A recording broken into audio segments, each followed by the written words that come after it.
नमस्कार दोस्तों, आज हम बात करेंगे अरावली हिल्स की, जो भारत की सबसे पुरानी पहाड़ी श्रृंखला है।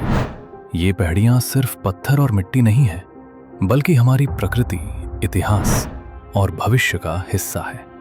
इस वीडियो में हम इनकी पूरी हिस्ट्री जानेंगे और साथ ही सुप्रीम कोर्ट के नवंबर 2025 के निर्णय के बारे में, जो अब 19 दिसंबर को स्टे हो गया है, उसके साइड इफेक्ट्स भी समझेंगे। ये वीडियो पूरा 3D एनिमेटेड है, तो चलिए शुरू करते हैं। अरावली हिल्स की शुरुआत होती है करीब 2 अरब 25 लाख साल पहले, प्रोटेरोजोइक युग में। तब इंडियन प्लेट यूरेशियन प्लेट से अलग थी और बीच में एक महासागर था।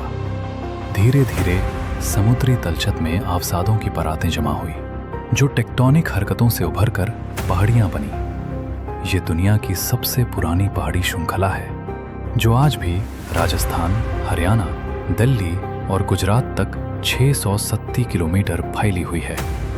इनकी ऊंचाई अब कम हो गई है इरोजन से, लेकिन ये हमारे भूगोलिक इतिहास की जीती जागती गवाह है। ऐतिहासिक रूप से अरावली हिल्स पैलियोलिथिक युग से ही मनुष्य के लिए महत्वपूर्ण रही हैं। यहाँ पर प्राचीन शिकारी संग्राहक समुदाय बेस थे। इंदस घाटी सभ्यता के अवशेष यहाँ मिले हैं और वैदिक काल में ये पहाड़ियाँ धार्मिक और सांस्कृतिक केंद्र थीं। महाभारत और रामायण जैसे ग्रंथों में इनका जिक्र है। ये पहाड़ियाँ प्राचीन राजवंशों के लिए सुरक्षा दीवार की तरह थीं, जो उन्हें इन्वेडर से बचाती थीं। मध्यकाल में अरावली राजपूतों और मुगल साम्राज्यों के बीच युद्धों का मैदान बनी। यहाँ के कई किले जैसे तारागढ़ और नहरगढ़ इन्हीं पहाड़ियों पर बने। आधुनिक काल में ब्रिटिश समय से माइनिंग शुरू हुई, जो आज तक चल रही है। ये पहाड़ियाँ राजस्थान की इकोनॉमी के लिए खनिज संपदा देती हैं, लेकिन इससे प्रकृति को नुकसान भी पहुंचा है। आज ये हिल्स डिजर्टिफिकेशन को रोकती हैं, लेकिन खुद खतरे में है। लेकिन आज अरावली को खतरा है। माइनिंग, वनों की कटाई और शहरी विस्तार से ये हिल्स खाट रही हैं। राजस्थान में 2020 से अब तक 22,000 से ज्यादा इल्लीगल माइनिंग के केस हुए हैं। इससे ग्राउंड वाटर लेवल गिर रहा है, हवा प्रदूषण बढ़ रहा है और जैव विविधता खत्म हो रही है। अगर ये चलता रहा तो एक्सपर्ट्स कहते हैं कि 2050 तक ये हिल्स लगभग खत्म हो सकती हैं। अरावली हिल्स सिर्फ पहाड़ियाँ नहीं, बल्कि एक जीवंत इकोसिस्टम है। ये बायोडाइवर्सिटी हॉटस्पॉट है, जहाँ 300 से ज्यादा पक्षी प्रजातियां, जानवर जैसे बाघ और नीलगाय और हजारों पौधे पाए जाते हैं। ये पहाड़ियां मॉनसून बारिश को रोककर ग्राउंड वाटर रिचार्ज करती हैं, दिल्ली एनसीआर की हवा को साफ रखती हैं और थार डेजर्ट के फायलों को रोकती हैं। बिना इनके उत्तर भारत में पानी की कमी और रेगिस्तान बढ़ सकता है। अब बात करते हैं सुप्रीम कोर्ट के निर्णय की। 22 नवंबर 2025 को कोर्ट ने यूनिफॉर्म डेफिनेशन एक्सेप्ट की थी।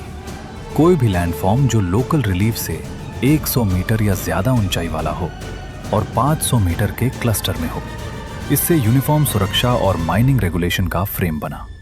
लेकिन पब्लिक प्रोटेस्ट्स और एनवायरमेंटल कंसर्न्स के बाद आज 19 दिसंबर 2025 को कोर्ट ने सुओ मोटू केस लेते हुए नवंबर ऑर्डर पर स्टे लगा दिया और नई हाई पावर्ड एक्सपर्ट कमेटी बनाने का फैसला किया। लेकिन कंसर्न्स ये था कि 100 मीटर से नीचे के इकोलॉजिकली इंपॉर्टेंट हिस्स अनप्रोटेक्टेड रह जाते, जहां माइनिंग बढ़ सकती थी, ग्राउंड वाटर कम, डिजर्टिफिकेशन तेज, बायोडाइवर्सिटी लॉस।